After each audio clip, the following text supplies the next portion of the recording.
kumuh, bau, tidak nyaman dipandang. 2 kali tidak salah didatangi Bapak Soekarno. Bung Karno datang Nggih. ke rumah Bapak. Pak Kades, tapi ngomong-ngomong kalau ini kita banyak makan tahu tempe tanpa air ya juga seretan Pak Kades ya. Kabarnya untuk menjadi kepala desa itu tidak cukup uang ratusan juta. Pak Kades berarti kesatuannya Brimob. Brimob dari Desba 6.000 itu. Pak Kades bawa senjata tidak?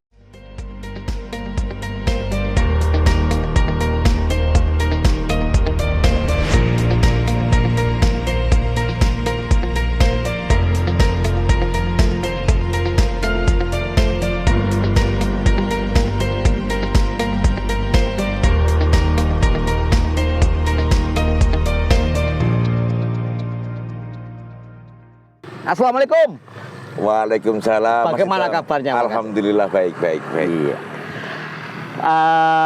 Selamat sore Pak Hadi Purnomo. Iya. Pak Hadi Purnomo, Kepala Desa Wonosari, Puger, Kecamatan Puger, Kabupaten Jember, Provinsi Jawa Timur. Iya. Pak Hadi, kita dalam rangka memperingati 1 Juni sebagai hari lahirnya Pancasila. Ini kita berbincang-bincang dalam acara persepsi. Nah, tentu saja ini acaranya persepsi, maka persepsi panjenengan yang ingin kami dapatkan ya. Pertama, ini kita persembahkan untuk Negara Kesatuan Republik Indonesia yang sebentar lagi, kurang beberapa jam, akan melaksanakan satu peringatan yang sangat sakral, yaitu peringatan hari lahirnya Pancasila. Hari lahirnya Pancasila. Kami memilih Desa Wonosari karena Desa Wonosari, Kecamatan Puger ini memiliki satu monumen. Monumen ini disebut monumen apa, Pak? Monumen Pancasila. Monumen Pancasila ya. Kalau boleh tahu Pak Kades, ini dibangun tahun berapa Pak Kades? Baik, terima kasih Mas Itong. Saya mau cerita sedikit sejarah dari awalnya kita mendirikan, Mas ya. Awalnya mendirikan. Ya. Sebelum kita dirikan bangunan Monumen Pancasila ini, dulu di sini tempatnya sampah, Mas. Sangat. Oh, ini berarti sampah dulu. Betul. Sangat Taman sampah. Sampah, kumuh, bau, tidak nyaman dipandang. Gitu. Dan lagi dengan adanya itu kita inspirasi untuk membangun Pancasila. Yang mana awalnya dulu itu memang ada, cuman sebatas kayak bangunan kotak gitu aja, kecil. Oh, kecil ya? Kecil. Semak tugu untuk penanda apa waktu itu, Pak? Iya, Pancasila, cuma sekitar ukuran 2 meter, 3 meter. Oh. Tuh. Oh, berarti awalnya memang sudah ada ya? Cuman bentuknya kecil itu. Begitu ya? Iya. Terus hilang, tertanam sama sampah-sampah yang ada di sini, gitu loh. Begitu dipandang tidak nyaman, saya punya inisiatif yaitu untuk membangun Pancasila ini kurang lebih tahun 2021. 2021. Itu. Ini ketinggian berapa meter ini, Pak? Ketinggian ini kurang lebih 8 meter. 8 meter ya? 8 meter. Bentangan 5 meter. Kenapa kok Pancasila, Pak, yang jadikan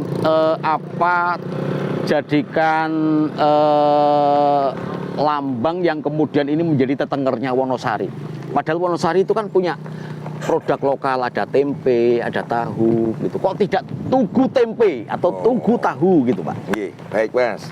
Ini kan Pancasila ini sebagai lambang negara. Lambang negara. Lambang negara kita, yaitu Pancasila. Yang mana kayaknya ini sudah mulai tiada sedikit demi sedikit, seperti itu. Sudah dilupakan. Sudah dilupakan. Saya sebagai kepala desa ingin menciptakan kayak setiap desa atau pemerintahan yaitu membangun. Karena apa? Nilai-nilainya sebagai sila 1 sampai 5 ini sangat mengandung arti yang sangat luar biasa, Mas. Karena dari sesepuh dulu, dari zaman Pak Karno, terus Kiai Hasyim Asy'ari, tidak langsung mendirikan dengan kata-kata satu ketuhanan yang Maha Esa, itu sudah istiaroh. Istiharoh. Nggih. Ada proses untuk Mas. menemukan kalimat-kalimat ini. Betul itu. Jadi kita sebagai penerus, tinggal kita itu mempertahankan biar anak cucu kita itu mengerti arti-arti nilai 1 sampai 5. Lalu Pak Kades, adakah cerita yang kemudian membuat Pak Kades memutuskan untuk menjadikan tempat yang dulunya ini adalah tempat penimbunan sampah menjadi Taman Pancasila? Ini ceritanya bagaimana Pak Kades? Apakah hanya sekedar mengganti dari tempat yang awalnya hanya tumpukan sampah menjadi ini, atau ada primbon atau apa begitu? Biasanya kan orang Jawa kan tidak lepas dari hitungan-hitungan seperti itu, Pak Kades. Lalu kenapa kok harus menghadap ke ufuk barat di saat matahari tenggelam ini kan? Ini saya yakin Pak Kades punya filosofinya ini. Bagaimana Pak Kades? Gini Mas ya, sebelum membangun itu saya memang pernah beberapa kali, 2 kali tidak salah, didatangi Bapak Soekarno. Bung Karno datang ke rumah Bapak. Bermimpi. Dalam mimpi. Dalam mimpi. Biasanya kalau orang mimpi bertemu dengan pemimpin, maka dia akan menjadi pemimpin. Amin, amin. Itu di saat panjenengan sudah menjadi kades atau sebelum menjadi kades? Sudah jadi kades. Sudah jadi kades, didatangi Pak Karno. Bermimpi didatangi Pak Karno. Ceritanya bagaimana dalam mimpi itu? Itu kurang lebih dalam 1 minggu itu diimpeni 2 kali Mas itu. 1 minggu ya? Dalam 1 minggu itu. Akhirnya saya inisiatif ono opo gitu. Akhirnya saya itu inisiatif mengajak perangkat desa. Kita ziarah ke Blitar di makamnya Pak Karno. Seluruh pemerintah desa dari perangkat, terus RT RW, BPD. Itu tak ajak ziarah ke makam Pak Karno. Berangkat ke Blitar berarti. Di sana ngapain Pak? Di sana ya kita ziarah. Ziarah kita ya. Berdoa. Ziarah yang itu tidak berbeda dengan ziarah ke makam orang tua kita. Sama kita ya? tahlil bersama-sama gitu. Lalu kemudian saat ziarah itu dilakukan setelah Bung Karno datang dalam mimpi panjenengan yang pertama atau yang kedua Pak? Yang pertama. Yang pertama. Habis itu udah lama datang mimpi lagi. Berarti setelah dari Blitar, Bung Karno datang lagi dalam mimpi panjenengan. Dalam mimpi. Ada pesan khusus kah? Tidak ada, cuma kelihatan gitu aja. Oh kelihatan ya? Kelihatan, datang gitu, nampak Pak Karno itu datang. Apa yang menjadi perenungan Pak Hadi Purnomo saat mendapatkan mimpi yang kedua? Karena mimpi yang pertama kemudian menginspirasi panjenengan beserta seluruh perangkat desa untuk berangkat ke Blitar, ke makam. Lalu mimpi kedua ini diterjemahkan bagaimana? Kan awalnya kita itu bermimpi inisiatif untuk ziarah Mas. Ternyata kok datang lagi gitu loh. Akhirnya oh iya, di sini dulu itu kan ada kayak semacam bangunan Pancasila, cuma sudah tertimbun sampah. Nah, akhirnya karena mimpi kedua itu saya berinisiatif untuk membangun monumen Pancasila ini sebesar kurang lebih 8 meter ini Mas. Tuh. Tapi alhamdulillah dengan adanya bangunan ini pas dengan hari lahirnya secara tidak sengaja pas 1 Juni besok ini. Oh, ini berarti dibangun setat pondasi 1 Juni. Selesainya. Oh, selesainya. Selesainya pas 1 Juni. Jadi teman-teman itu, Pak, besok pas hari 1 Juni, pas hari lahirnya Pancasila, pas dengan selesainya ini, secara tidak sengaja, nah akhirnya pas bersamaan dengan hari lahirnya Pancasila 1 Juni itu. Oh. Cuman ini bangunannya kan tahun 2021. 2021. Ye, 2021. Berarti sekarang usianya sudah 3 tahun. 3 tahun. Berarti tanggal 1 Juni 2021 selesai diresmikan langsung saat itu tanggal 1 Juni atau bagaimana Pak? Itu masih belum, masih. Masih belum ya. Tapi proses pembangunan selesai tanggal 1 Juni. Tanggal 1 Juni. Berarti kalau kita hitung pas tanggal 1 Juni 2024 nanti ini tepat 3 tahun. 3 tahun. Pak Kades, saya merokok dulu ya. Oh nggih, monggo. Karena ini tidak bisa lepas rokok saya Pak Kades. Sehingga biar jagongan kita gayeng membicarakan tentang ini, Pancasila. Pak Kades, ada ini ya, ada yang beranggapan bahwasanya Pancasila ini perlu didirikan salah satunya untuk mengingatkan kepada seluruh masyarakat agar nilai-nilai yang terkandung dalam sila 1, sila 2, sila 3, sila 4, sila 5 ini dapat diwujudkan. Betul. Tetapi dalam perjalanannya seperti yang sampaikan Pak Kades, ini lama-lama menjadi berkurang, terkikis ya. Kira-kira apakah sudah cukup dengan membangun tugu ini kemudian masyarakat mau mewujudkan sila-sila ini Pak Kades? Ya tidak cukup Mas. Tidak cukup? Tidak cukup. Karena kita walaupun ini kan cuma tulisan. Jadi kita harus sesuai dengan tingkah perilaku kita sehari-hari. Perilaku kita saling menghormati, gotong royong, ya agama, semua kan sudah mencakup di sila 1 sampai sila 5. Toleransi beragama gitu. Kita harus bersatu, kan harus gotong royong, kan begitu semua nilai-nilainya sudah ada di sila 1 sampai 5 ini. Ini kemudian disebut menjadi Taman Pancasila. Kenapa tidak ditulis saja Monumen Pancasila begitu Pak? Ini kan Pancasila ya memang sesuai dengan hasilnya, sesuai dengan nanunya seperti ini memang itu. Jadi tidak berani merubah. Tidak berani merubah. Nah, sejak ini selesai dibangun tepatnya 1 Juni 2021 sampai sekarang yang sudah 3 tahun, masyarakat dapat memanfaatkan apa saja Pak Kades dalam komplek Taman Pancasila. Tampaknya kan ini tidak sekedar ada monumen saja, ada tugu berupa Pancasila beserta sila-silanya, tapi ini bangunan apa saja Pak Kades yang ada dalam Taman Pancasila? Ini di belakang Monumen Pancasila ini ada gedung seni Mas. Masih proses dalam pembangunan Mas. Seni budaya. Seni budaya. Ke depan kira-kira nanti kalau sudah selesai ini akan dipergunakan untuk apa Pak? Nanti seni budaya ini nanti kita manfaatkan untuk kepada masyarakat, terutama kepada kaum pemuda-pemuda ini. Nanti kita bentuk ada gamelan, karena budaya kita ini jangan sampai kalah dengan budaya barat gitu. Jadi inginnya saya itu sekarang sudah punya tempat ya saya juga ingin mengajak kaum pemuda ini yaitu untuk melestarikan seni budaya ini. Kalau berkaca pada Desa Wonosari, potensi seni budaya apa Pak yang bisa dikembangkan melalui ini gedung ini yang menjadi komplek dari Taman Pancasila Pak? Di sini itu ada sesepuh. Sesepuh itu yang dulunya itu penabuh gamelan kayak wayang kulit, terus jaranan, terus seperti apa itu ya, seni-seni budaya yang lainnya gitu. Kayak janger itu, sesepuh-sesepuh ada.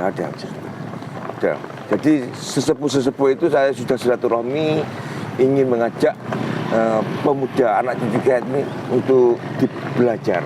Jadi biar tidak sampai punah. Berarti nanti di dalam gedung itu juga akan jadi sanggar belajar seni dan budaya ya? Sama tabuhannya gamelan juga. Dengan gamelannya, dengan alat musiknya ya? Kalau kita berbicara tentang Wonosari, masyarakatnya ini kira-kira majemuk atau plural suku-sukunya Pak? Di sini masyarakatnya ya biasa-biasa saja. Sebagian besar penduduknya bersuku Jawa atau Madura? Di sini sebagian besar bersuku Jawa. Jawa nggih. Ada juga sebagian Madura. Cuman walaupun suku Madura, Jawa itu saling menghormati. Saling menghormati. Saling sangat menghormati sekali. Berarti sila-sila ini sebetulnya meskipun selama ini oleh adik-adik sekolah itu kan hanya dihafalkan, Pak. Iya. Pada saat pelaksanaannya, mengimplementasikan, itu sebetulnya tanpa disadari sudah melaksanakan ya, Pak. Sudah kita amalkan. Sudah Nah, diamalkan. kalau kita kemudian kita kembali lagi, Pak, pada komplek ini, selain ada gedung seni budaya, ada apa lagi, Pak? Ya di sini itu nanti ada tempat gazebo, tempat istirahat. Tempat istirahat. Iya. Siapapun bisa ke situ. Bisa siapapun, untuk masyarakat terbuka bisa, sambil duduk-duduk nyantai menikmati alam Desa Wonosari yang Iya, sangat indah, asri. Jadi memang ini berada di tengah-tengah sawah ya, Pak ya. Iya. Di tengah-tengah sawah, kalau orang bilang ini tusuk sate jalan ini, dari arah, kalau dari sana arah mana ini, Pak? Ya Wonosari juga, ini daerah Madura, suku Madura. Oh, kalau dari sana Ke Dusun Penitik. Dusun Penitik. Kalau dari sana orang dari jalan raya itu, Pak ya. Iya. Jalan besar, jalan nasional itu ya. Iya. Nah, Jalur poros ini mas. jalur poros. Betul. Jalur poros. Jalur poros. Pak Kades ini dahulu pada saat pembangunan menelan dana sampai berapa, Pak? Ini kurang lebih sama taman kurang lebih 100 juta. Kurang lebihnya gitu. Berbekal uang 100 juta tetapi punya keinginan luhur untuk tetap mengingatkan masyarakat bahwasanya kita punya lambang negara. Negara. Nah, ini kan sesuatu yang aneh. Iya. Kalau keanehan itu kemudian bisa dimiliki oleh seluruh Sini, kepala. Pak. Wah, Oh, iya. apa ini, Mas? Ciri khas ini. produk unggulan Desa Wonosari, Pak. Oh, tempe. Iya betul. Di sini. Ini produk unggulannya, Home Pak. industri tahu tempe ini. Tahu tempe. Iya. Di sini juga ada festival tahu tempe per tahunan, Pak. Oh, menjadi festival tahunan, Pak. Iya betul. Monggo, Home industri. kita akan- Oh, Iya, iya, iya. iya. Terima kasih mas. Oke, terima kasih. Ceritanya bagaimana, Pak? Kok masyarakat ini di Wonosari punya produk tahu dan tempe? Apakah memang petani kedelai begitu? Di sini memang kebanyakan masyarakat Wonosari ini home industri yaitu tahu tempe. Sampai kita pernah mengadakan festival tahu tempe. Festival tahu tempe. Iya, Pesertanya sampai di- siapa itu, Pak? Masyarakat Wonosari sampai dihadiri dari Bupati Kabupaten Jember Ada bupati datang, masyarakatnya menjadi peserta festival. festival tahu tempe. Pemerintah desa yang memfasilitasi pelaksanaannya. Iya. Nah, kira-kira festival yang dilakukan setiap tahun ini sudah berjalan berapa tahun, Pak? Festival itu berjalan 2017. 2017 ya. Iya. Berarti sudah 8 tahun. 8 tahun. 7 tahun, Pak. Iya. 7 tahun. 7 tahun dan berjalan. Ini bisa mendongkrak ekonomi masyarakat tidak, Pak? Iya, alhamdulillah, Mas. Jadi masyarakat khususnya Desa Wonosari ini kalau subuh itu sudah kemana-mana. Maksudnya kemana-mana itu kemana? Jual tempe, jual tahu itu ke desa sebelah, kecamatan sebelah. Yang mana rasanya ini sangat luar biasa. Waduh. Sangat luar biasa. Boleh dicoba, Beda. Pak? Oh, boleh. Boleh. Monggo. Maknyus Saya sekali. nyoba ini, Pak ya. Iya. Nyoba tempenya. Nanti sebelum saya nyoba tahunya. Jadi ini tempe itu bahannya kedelai saja, Pak ya. Kedelai. Nggak ada campurannya. Tidak ada bahan pengawet, tidak ada. Alami. Setiap hari masyarakat produksi. Setiap hari. Setiap hari juga masyarakat memasarkan. Iya, setiap hari. Di lokalan sini atau sampai di luar desa, Pak? Untuk produksi di rumah masing-masing, di rumahnya warga tuh produksinya di sana. Penjualannya? Penjualannya sampai di luar desa, bahkan di luar kecamatan. Oh, Gimana rasanya? Mau enak? enak. Pak, ini biasanya di packaging seperti apa, Pak? Ini kalau mentah, biasanya dengan kalau pagi dijual mentah, dijual buat lauk. Terus kadang ada yang diproses, dibuat keripik, Keripik apa, kerupuk tempe. Oh, iya. Jadi tempe itu macam-macam mas. Tempe itu macam-macam, ada yang dibuat apa ya, begedel. Pengelolaannya itu waduh sangat luar biasa, bermacam-macam pengolahannya yang rasanya sangat luar biasa. Jadi tidak sekedar tempe seperti ini, tapi bisa kerupuk tempe, bisa dibuat begedel juga. Bisa. Itu olahan tempe. Kalau yang olahan tahunya, Pak? Kalau tahu ini sementara ya digoreng, terus dibuat seperti apa itu ya? Ada yang di tahu kerupuk tahu. Oh, kerupuk tahu ya? Yang di kecil-kecil. Iya, Kecil-kecil. rasanya betul. Rasanya enak. Itu berarti nanti di packing plastik begitu. Betul. Itu penjualannya sampai mana, Pak? Itu dikemasi pakai plastik. Ada yang kemasan 250 gram. Harganya sampai berapa, Pak? Harganya kurang lebih 15.000. 15.000 ya, satu plastik begitu ya. Ukuran 250 gram. 250.000. Pak Kades, tapi ngomong-ngomong kalau ini kita banyak makan tahu tempe tanpa air ya juga seretan Pak Kades ya. Mohon bersabar Pak Kades, mudah-mudahan ini ada air yang datang ini. Pak Kades, kita lanjutkan kembali ngobrol-ngobrol tentang ini, tentang Taman Pancasila. Dengan semakin terkikisnya nilai-nilai toleransi, nilai-nilai keagamaan, lalu kemudian persatuan akhirnya juga terkoyak.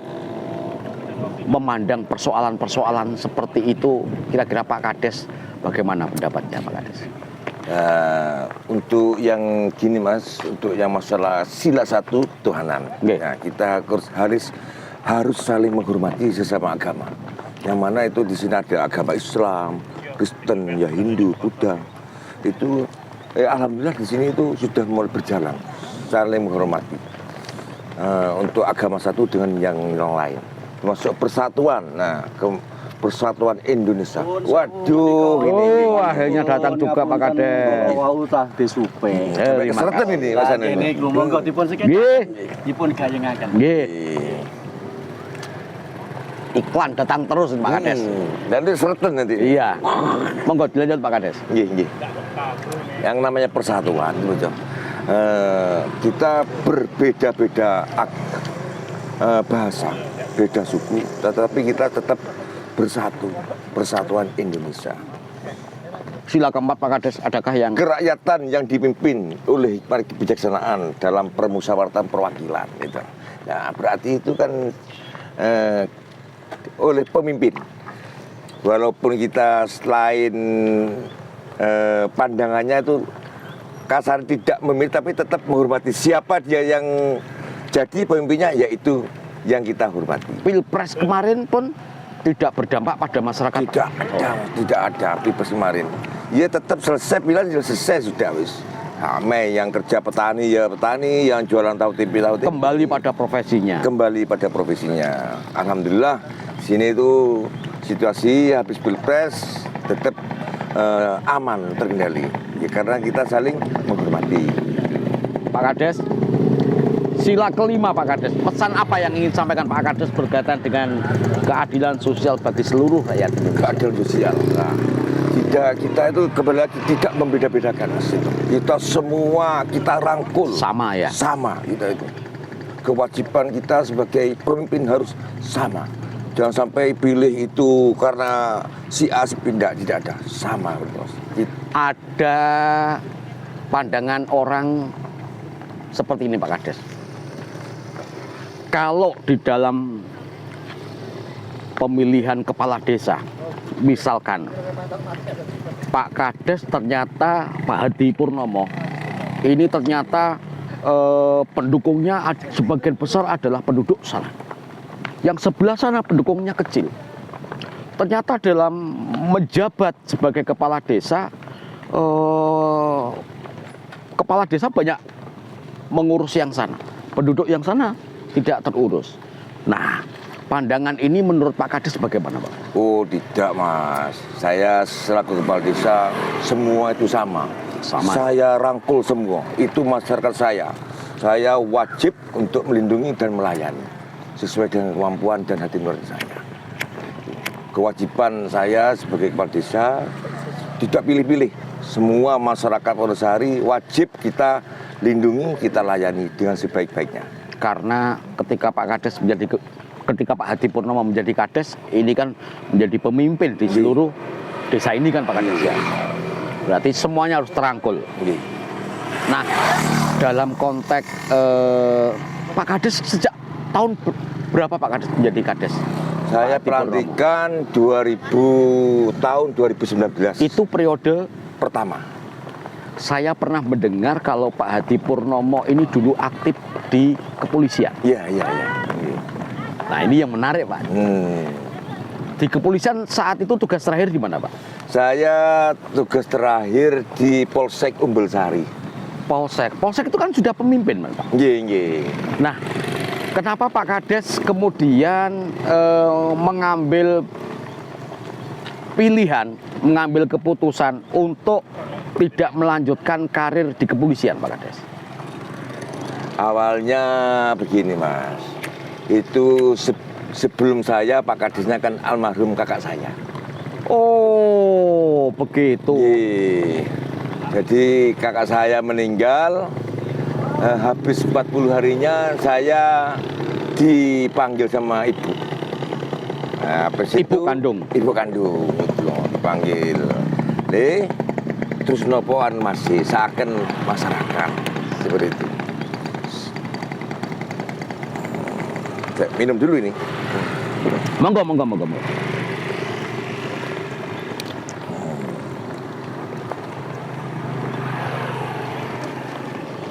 Bagaimana?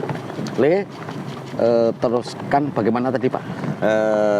Kan saya dipanggil sama ibu, suruh meneruskan perjuangan kakak saya. Seakan masyarakat lihat bantuan semampunya sampean seperti itu. Tetapi ya saya pribadi secara memimpin desa kalau tidak dibantu dari perangkat, BPD dan RT RW dan elemen tokoh-tokoh masyarakat tidak bisa. Kita harus bekerja sama, bermusyawarah, bekerja sama untuk memajukan desa Wonosari ini. Itu tahun berapa berarti Pak Hadi Purnomo mencalonkan diri sebagai Kades? Tahun awal 2019. Pak, mungkin ada bocoran halus. Kira-kira habis berapa Pak? Tidak ada Mas. Wah, masa Pak? Konon kabarnya untuk menjadi kepala desa itu tidak cukup uang ratusan juta. Benar? Tidak ya? Tidak ada. Oh, berarti kan berarti kan perjuangan menuju kepala desa ini sebetulnya siapapun bisa kan? Bisa. Rakyat miskin pun asalkan punya tekad kuat, meskipun tidak ada uang, bisa dimotivasi untuk kemudian menjadi kepala desa. Betul. Nah, ini tentu saja hal yang menggembirakan Pak Kades, karena pandangan orang seperti itu, menjadi kepala desa itu butuh uang banyak. Lalu Pak Kades, kalau motivasi itu berangkat dari keluarga, Pak Kades dipanggil oleh ibu kemudian diminta untuk meneruskan. Apakah sebelum kakak juga ada keluarga yang pernah menjadi kepala desa? Tidak ada. Itu ya kayak Bapak dulu kebetulan pernah jadi kasut Mas. Jadi iya. orang tua saya dulu juga purnawirawan dari TNI. Purnawirawan TNI. Pensiun ditunjuk sebagai kasun di dusun kerajaan. Dengar-dengar juga Pak, jadi polisi itu sebetulnya lebih enak daripada jadi kepala desa. Menurut Pak Hadi Purnomo, enak mana Pak? Jadi kepala desa ataukah jadi polisi? Karena Pak Hadi Purnomo ini kan pernah menjadi polisi dan sekarang menjadi kepala desa. Enak mana Pak? Sama saja. Dari sisi apa kira-kira itu? Kita sama saja Mas, kita betul-betul sama-sama mengabdi kepada masyarakat. Cuman kalau jadi kepala desa ini fokus kepada warga tetangga sekitar sama masyarakat, khususnya desa Wonosari di sini aja. Kalau di kepolisian itu kan lebih leluasa, lebih luas. jadi kita mengabdi masyarakat lebih banyak. Kalau di kepolisian kan bisa di mana-mana kan, Di mana-mana. maksudnya luas tuh Pak ya. Iya. Sedangkan jadi kepala desa ya hanya di kawasan ini, tapi konteks pengabdian tetap sama-sama bisa dilakukan. Sama-sama mengabdi di masyarakat. Sama-sama mengabdi. Nah, berapa tahun Pak Kades waktu itu menjadi aktif di kepolisian? Saya lulusan tahun 96 97. Yang mana julukannya letting itu Desba 6000. Apa itu Pak? Desba 6000 yaitu di Brimob itu 6000, di Intel 2000. Oh, Pak Kades berarti kesatuannya Brimob. Brimob dari Desba 6000 itu. Desba 6000. Iya. Desba itu kepanjangannya apa Pak? Dasar Brimob yang dididik di Watu Kosek. Watu Kosek. Watu Kosek. Di Mojokerto atau Pasuruan Watu Kosek itu? Di Watu Kosek itu di Pasuruan. Pasuruan ya? Pasuruan. Di Pasuruan ada sekolah kepolisian ya? Kepolisian. Sekolah kepolisian. Kalau yang di Mojokerto itu kan pendidikan umum. Kita sekolah di kepolisiannya di Mojokerto. Terus kita kejuruannya Brimob di Watu Kosek. Nah, setelah Pak Kades memutuskan, setelah Pak Hadi Purnomo memutuskan untuk berhenti karir di kepolisian, lalu kemudian ikut mendaftar, waktu itu ada berapa banyak calonnya Pak? Calonnya dulu ada 5. Ada 5. Ada 5. Pak Hadi dapat suara banyak atau ada selisih kecil? Selisih 1.500. 1.500 suara ya? Ya banyak lah, lumayan. Alhamdulillah. Ini kalau tadi ada kakaknya Pak Hadi, kalau orang Jawa itu bilang titisan ya. Iya. Nah, Pak Hadi sejauh mana percaya dengan titisan itu? Bahwasanya orang yang dahulu pernah menjabat itu nanti keturunannya juga akan menjabat terus. Berkaitan dengan itu kira-kira Pak Hadi Purnomo tingkat kepercayaannya terhadap mitos itu bagaimana? Ya namanya orang itu kan ada yang mencerita Mas ya. Memang seperti iya, itu. iya, iya. Oh, memang ada buyut memang yang pernah Betul. cebuyut tangga katanya. Ah iya iya.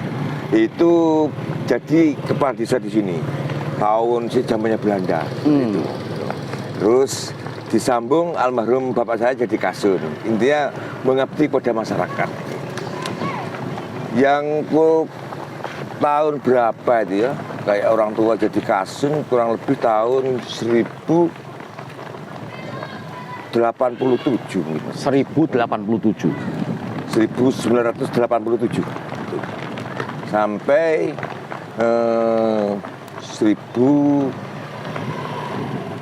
1990-an gitu Mas. 97 juga, 97. Kurang lebih berapa tahun dia? 10 tahun ya. 10 tahun ya? 10 tahun gitu. Kurang lebih itu. Kalau kakak dulu menjabat kepala desa, Nggih. Kakak menjabat berapa periode Pak?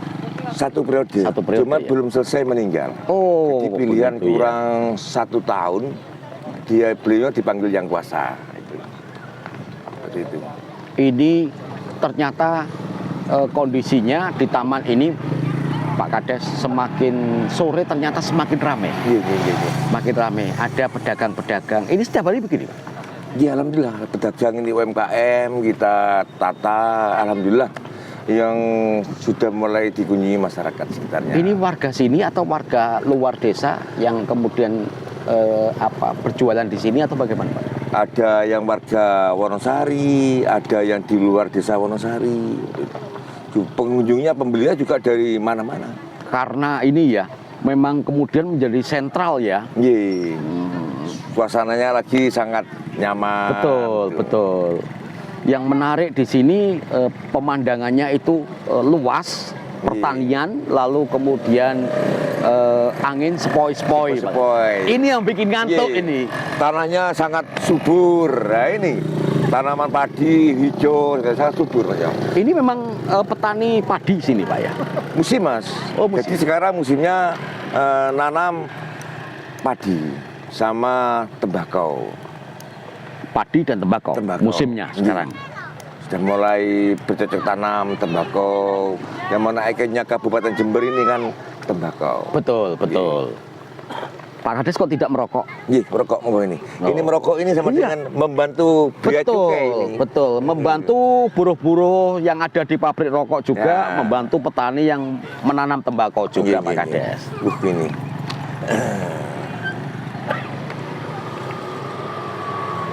Pak Kades, tanggal 1 Juni besok ini kan sebagai hari lahirnya Pancasila. Nggih.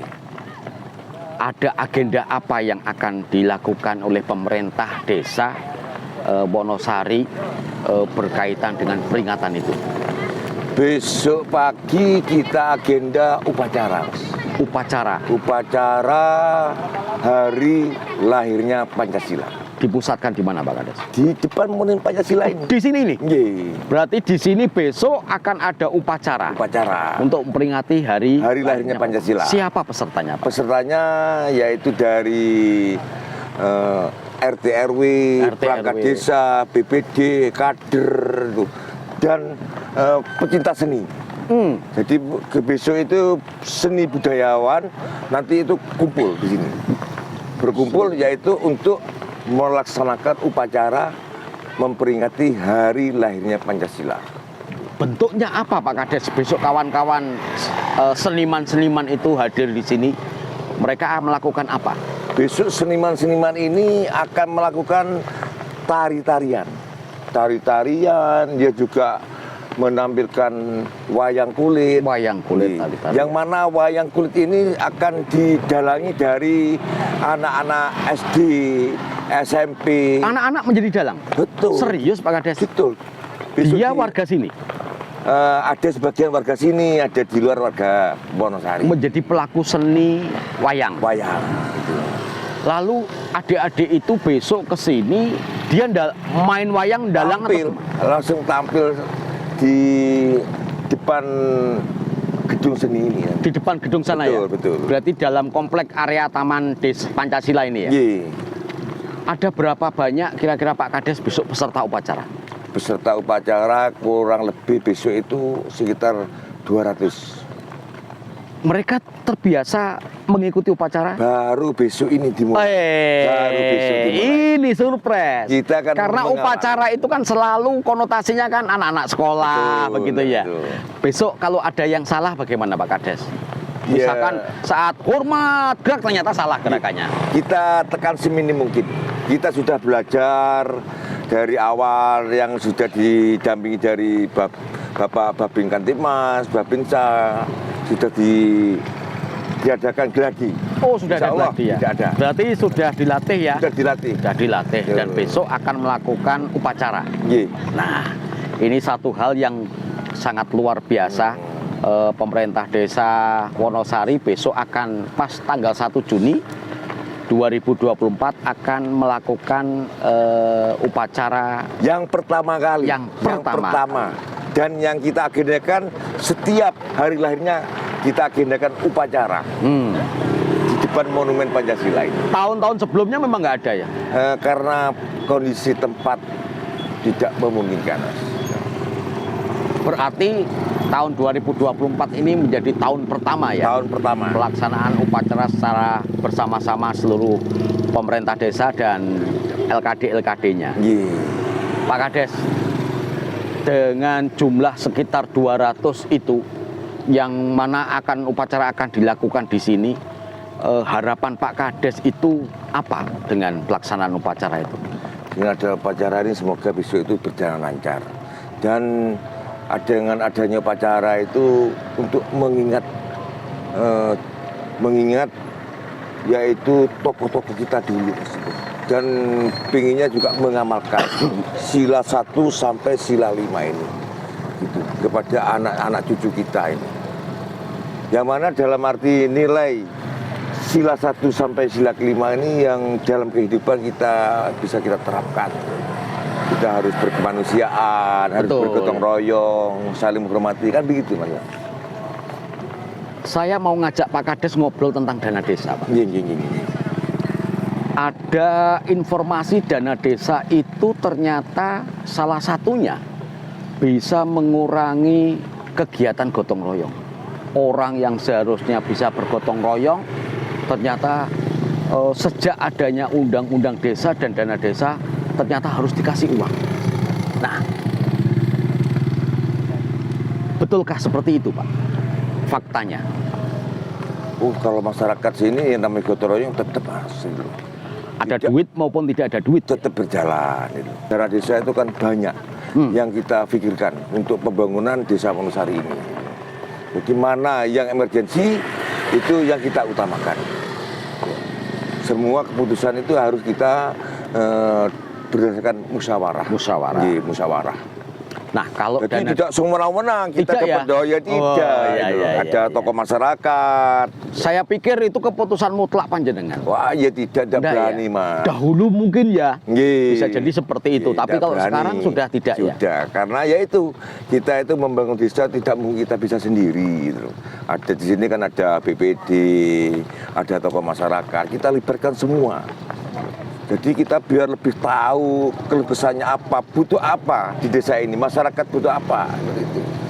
Dengan adanya petunjuk dari Kemendagri, ya kita terapkan sesuai dengan undang-undang. Berarti sudah tidak ada kalau orang Jemberan itu bilang kepala desa itu kardiman. Waduh, Nggak ada ya? Tidak ada itu, Mas. Karena memang sudah semuanya harus dimusyawarahkan. Iya, dimusyawarahkan. Bahkan sudah dipampang. Dipangkang pakai ditulisan dana ini dibuat ini sudah dipampang terbuka. Masyarakat tahu berarti? Tahu semuanya. Jumlahnya dana desa berapa, ADD berapa? Dana desa sedapat sekian dibuat beli apa, ada perinciannya semua jelas. Di sana itu. Pak Kades bawa senjata tidak? Justru tidak, sudah stempel ini. Senjatanya stempel ya? Stempel. Sudah bukan pistol lagi ya? Bukan pistol lagi, stempel. Saya pikir Jadi masih... stempel itu melayani masyarakat di mana tempat. Oh. Harus di mana tempat. Selalu dibawa dalam Selalu tas. saya bawa. Betul, saya bawa Tidak khawatir hilang Pak Kades stempel. di dalam tas. Aman ya? Yes. Jadi di mana-mana melayani masyarakat, apa pinggir jalan di mana untuk memudahkan masyarakat. Berarti stempel ini tidak berhenti di kantor. Tidak harus di kantor. Tidak harus di kantor. Bisa di rumah, bisa di jalan-jalan di sini, bahkan di sini monggo saya layani. Ada kabar juga ini Pak Kades. Ketika kepala desa kemana-mana membawa stempel, pembuatan stempel ini ada semacam apa ya? Semacam ritualnya. Jadi diselamati dulu, layaknya senjata itulah. Ada yang bilang seperti itu, betulkah Pak Kades?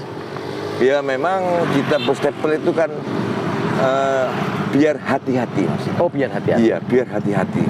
Kita tetap diselamati, kita berjalan diselamati. Tujuannya itu biar kita tidak salah melangkah, tidak salah ngambil kebijakan. Gitu. Itu persepsi Pak Kades berkaitan dengan stempel yang apa sambil minum dulu. Oh iya, mari silakan Pak Kades, mari silakan. Oh, ini ternyata Pak Kades kaosnya Monumen Pancasila. ini Pak Kades ya? Ini langsung sendiri. Ini warga sendiri yang buat ini, Mas.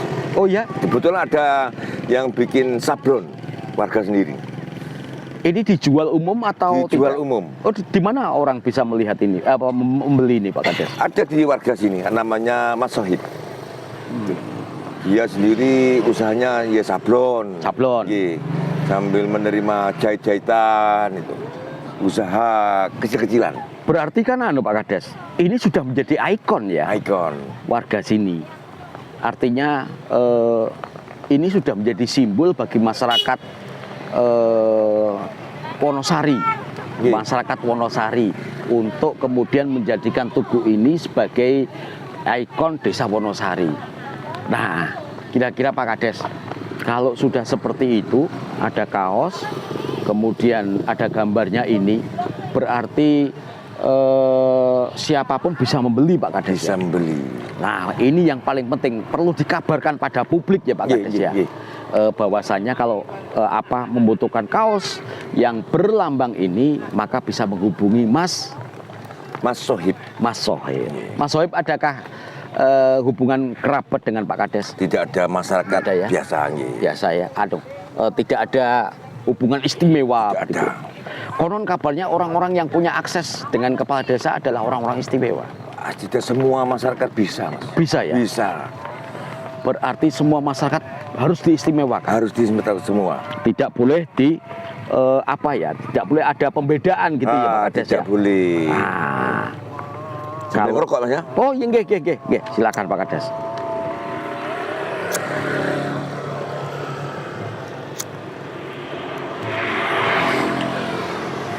Pak Kades, tempe ini kalau modelnya seperti ini biasanya pakai lauk ya? Ya. Yang paling enak lagi itu dipecek. Sambal pecek. Pecek. Pakai jangan kelor. Siang-siang dimakan. Waduh. Iya. Jangan kelor, nasi, pecek tempe. Pecek tempe. Wis nikmat, Mas. Nikmat sekali. Kalau festival biasanya bentuknya apa Pak Kades? Bermacam-macam di sana itu. Jadi namanya festival itu olahannya itu bermacam-macam, Mas. Itu dikarak, dikeliling. Mulai dari? Keliling di desa. Ya di desa Wonosari ini nanti. Dipikul sama RT RW itu. Itu jarak berapa kilo? Kurang lebih 3 kilo. 3 kilo perjalanan. Iya, betul. Itu diarak. Di dusun kerajaan, di dusun penidik, di dusun lengkong. Jadi masyarakat dipilih berjalan. Semua olahan tempe dan tahu diarak. Iya. Lalu setelah selesai arakan, produk-produk tadi itu dibawa pulang lagi atau bagaimana? Tidak dinikmati masyarakat. Semua masyarakat menikmati. Ada yang dijual, ada yang semua masyarakat yang datang saat acara festival bisa menikmati semua. Oh, Pak Kades rokoknya mati lagi nih. Iya. Sampai mati. Oh iya. Kasihkan Ini Pak, ngobrol. Kasihkan ngobrol ini. Iya, kasihkan ngobrol. Bentar Pak, saya juga Gimana? mau minum nih. Iya. Ini makin sore tambah nyaman ini kayaknya ini. Sini memang masyarakatnya Petani, Mas. Petani ya? Petani. Kalau sore sudah mulai pulang ini sudah ini. Kalau kita berbicara tentang jumlah warga panjenengan yang masih miskin gitu Pak, ada nggak? Ada, sebagian kecil. Itu upaya Pak Kades untuk mengangkat agar masyarakat mereka Pak Kades yang miskin tadi menjadi terentaskan bagaimana Pak Kades? Kita bentuk BUMDes, kita bentuk UMKM untuk mengangkat warga yang miskin. Terus lagi kita buat semacam inisiatif yaitu lapangan kerja. Kita bekerjasama dengan pengusaha tembakau dan pengusaha yang lainnya. Minta tolong gimana masyarakat ini tidak ada yang nganggur, bisa bekerja. Jadi tidak hasilnya bisa dibuat makan sehari-hari. Termasuk home industri tahu tempe tadi itu. Oh gitu ya. Nah, Mereka kalau di home industri tahu tempe, Pak Kades sambil Ini. dihidupkan rokoknya. Ini tampaknya Pak Kades ini memiliki batu permata. Wah, iya. Ini apa namanya itu Pak? Ini jamrut. Jamrut ya. Iya. Jamrut itu kan Ini sekedar ini, Mas. Jamrut itu kan nama ini Pak, nama grup band Pak. Iya. Jamrut Lagunya itu salah satunya, lagu apa ya? ada yang kena tahu Pak? Kurang paham lagu. Jamrut. Teman-teman Jamrut itu siapa ya? Lagu apa yang terkenal? Ningrat. Ningrat. Nah, ini kan hari ini saya bertemu dengan Ningratnya Wonosari. Nah, Pak Kades, kembali pada masyarakat yang miskin tadi Pak Kades. Kira-kira upaya Pak Kades salah satunya adalah menciptakan lapangan kerja. Lapangan kerja. Saya juga dahulu kala tapi Pak Kades, ada sekitar 2 tahun atau 3 tahun yang lalu mendapatkan informasi Pak Kades setiap hari Jumat memberikan daharan. Nggih. Motivasinya apa Pak? Itu Mas apa? Jumat berkah. Jumat berkah. Setiap Jumat manis. Khusus untuk Jumat manis saja. Jumat manis pagi biasanya itu. Biasanya pagi. Orang-orang yang Mau ke sawah itu. Itu yang mau teknisnya bekerja. bagaimana pembagiannya? Ya kita dikasihkan ke orang yang lewat siapa saja. Gitu. yang mau berjalan ke sawah itu. Mungkin ada yang belum sarapan ngambil gitu. Saya siapkan kurang lebih 500 bingkisan. Bingkisan ya. Iya, bingkisan. Itu kalau mohon maaf kalau dirupiahkan ada berapa Pak Kades? Dirupiahkan per bungkus itu kurang lebih 8.000 10.000 Mas. Jadi dikalikan 500. Itu uang pribadi? Pribadi. Uang pribadi. Kenapa kok tidak menjadi Zakat. programnya? Oh, zakat ya. Zakat. Kalau Saya sudah zakat maka pribadi. tidak bisa diganggu gugat. Iya. Nah, tentu saja setiap hari Jumat manis 10.000 kalikan 500 bungkus. Berarti 5 juta. 5 juta. 5 jutaan. 5 juta ya. Iya. Tentu saja itu berarti Pak Kades di hari Jumat manis konsumsi untuk menyediakan itu besar sekali. Itu udah sampai 5 jutaan Mas. Enggak ya? Udah sampai. 10.000 kali 500. Kurang lebih nilainya 10.000. Kurang lebih. Iya. Cuma kita kemas, kita masak sendiri. Ya, itu kurang lebihnya seperti itulah. Kalau kita jual di pembeli kurang lebih antara 8.000 sampai 10.000. 8.000 sampai Kalau 10.000. nilainya Ya. pedagang kaki lima jual kurang lebih 8.000 sampai 10.000 gitu. Itu sebagian besar penikmat atau yang mendapatkan bingkisan itu warga yang apa Pak Kades? Semua Dipilih-pilih warga miskin atau tidak pilih-pilih. Siapa yang mau ya dikasihkan. Terutama yang mau bekerja ke sawah atau yang lewat, silahkan diambil. Siapa saja. itu ditaruh di rumah atau di balai desa? Ditaruh di depan Pancasila ini. Di sini Pak Kades? Iya, ditaruh di pinggir jalan, di depannya monumen Pancasila ini.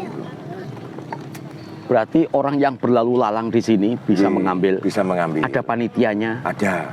Ada yang ngasihkan nanti. Dari, Itu sejak berapa tahun yang lalu?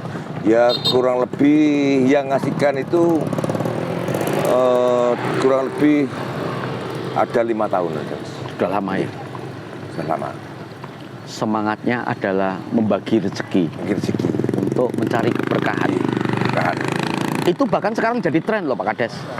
Jumat berkah itu jadi tren. Jadi banyak orang-orang yang kemudian pada hari Jumat itu membagikan sesuatu. Salah satunya adalah bingkisan berupa nasi dan sebagainya. Nah, ada yang beranggapan bahwasanya ini seperti sinterklas nih.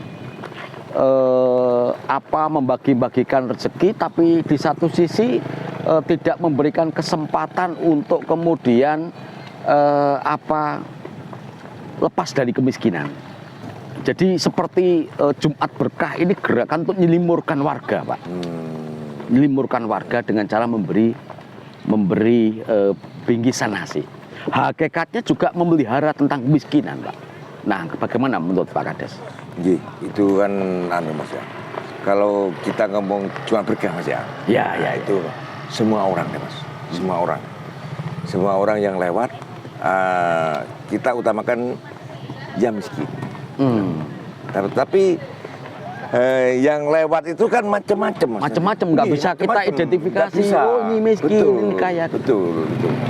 Jadi yang butuh ya kita kasihkan. Tidak ada unsur apa, kita memang sedekah. Itu pasti habis, Pak. Habis, malah kurang Mas. Oh gitu. Malah kurang ada yang itu.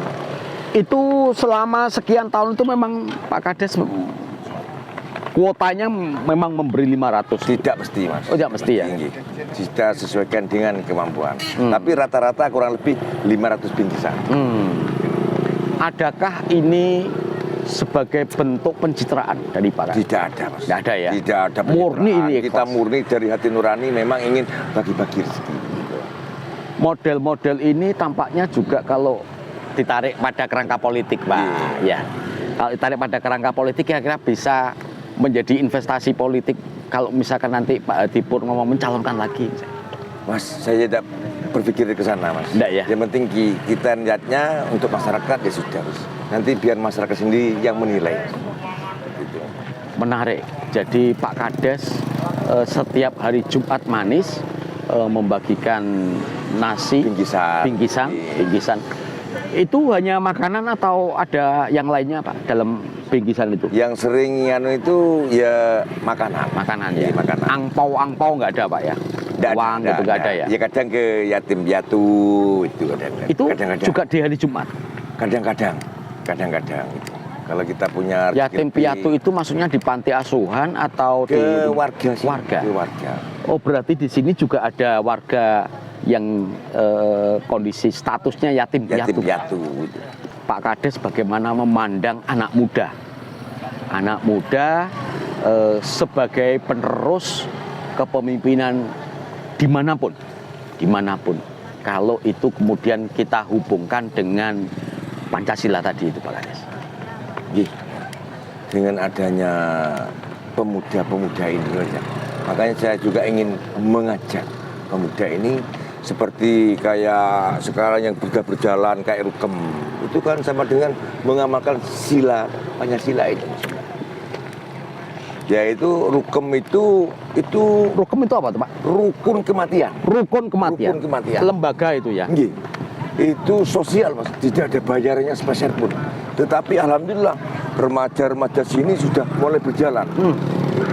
Baik dari dusun Lengkong, dusun Penitip, bahkan dusun Kerajaan sudah berjalan. Itu ada penarikan ke warga ke iuran sukarela. Mau ngasih 5.000, 2.000 diterima, ditampung gitu. Nanti hasilnya untuk warga yang meninggal dikembalikan lagi kepada masyarakat. Dengan ada pelayanan itu kayak menyiapkan memandikan jenazah, menggali itu dari anggota Rukem sudah siap semua untuk melayani masyarakat yang kesusahan, yaitu untuk membantu. Rukun kematian ini menjadi tempat untuk melakukan aktivitas sosial. Nah, Pak Kades, kalau kita mencari informasi atau kita banyak mendapatkan informasi bahwasanya anak-anak muda sampai kecil seperti ini mereka ternyata sekarang biasa kemudian kita sebut dengan generasi Z ya. Iya. Generasi Z karena mereka akrab sekali dengan perangkat-perangkat seluler, Android dan sebagainya. Tapi satu sisi banyak orang mengkhawatirkan. Jadi Android ini banyak orang memaknai seperti pisau atau pedang bermata dua. Satu sisi dia bisa menjadi apapun. Karena adik-adik kecil ini kan bisa melihat YouTube dan sebagainya kan ya. Nah, tapi satu sisi berpengaruh pada kejiwaan. Bagaimana menurut Pak Kades? Dengan adanya Android Mas ya, sebetulnya ya baik Mas. Karena di Android itu harapan saya betul, orang tua juga ikut mengawasi.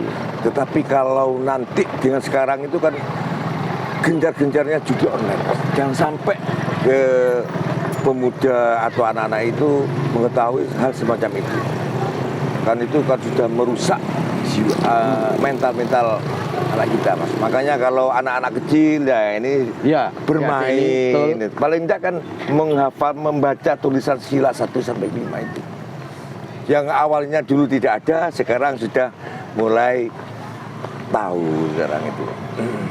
Ya Pak Kades, ini kita sudah 1 jam. Nggak terasa nih. Nggak terasa Mas ya. Nggak terasa selama 1 jam hanya menghabiskan rokok 1 Pak Kades. Iya, nggak terasa. Saya heran juga rokokan di sini ternyata susah ya. Meskipun kemudian Pancasila, apakah karena kita sedang sedang mendapat mati-matiin terus sih. Iya. Nah, itu kena angin. Aura tentang Pancasilanya mungkin Pak Kades ya. Nah, besok 1 Juni seluruh perangkat desa bersama dengan LKD akan melakukan upacara di sini dalam rangka peringatan Hari Pancasila. Hari lahirnya Pancasila. Pesan Pak Kades terhadap semuanya itu maknanya terhadap siapapun, bisa terhadap pemerintah desa, terhadap BPD, terhadap LKD, terhadap masyarakat. Dengan adanya peringatan hari lahirnya Pancasila itu kira-kira pesan Pak Kades itu apa? Itu mari kita mengamalkan sila 1 sampai 5 ini, Mas. Yang alhamdulillah kita sudah didukung dan sama guru-guru yang ada SD madrasah yang ada di Desa Wonosari ini. Jadi kegiatan-kegiatan apa saja itu guru-gurunya sudah mengajak mengenalkan Pancasila dan mengartikan nilai-nilai sila 1 sampai ke 5 ini yang sudah perlahan-lahan untuk diterapkan gitu. Ya, yaitu dari mulai sejak dini, mulai dari PAUD sudah sama guru-guru itu sudah diterapkan untuk saling menghormati, saling kayak gotong royong gitu, berkemanusiaan. Jadi sejak dini sudah terima kasih pada guru-guru yang sudah mendidik anak kita, yaitu mengamalkan nilai-nilai Pancasila ini. Saya ingat waktu saya sekolah dulu ada hafalan 36 butir Pancasila gitu ya. Betul. Pak Kades sempat zaman itu seperti itu juga? Iya, Sempat ya? sempat suruh. Tapi lama-lama kan kita sudah ya. Nggih. Padahal itu harus hafal di luar kepala. Betul. Pak Kades, terima kasih. Persepsi sudah bisa menemui Pak Kades, sudah bisa berbincang-bincang sesuai dengan persepsi Pak Kades tentang hari lahirnya Pancasila, tentang Desa Wonosari dan sebagainya.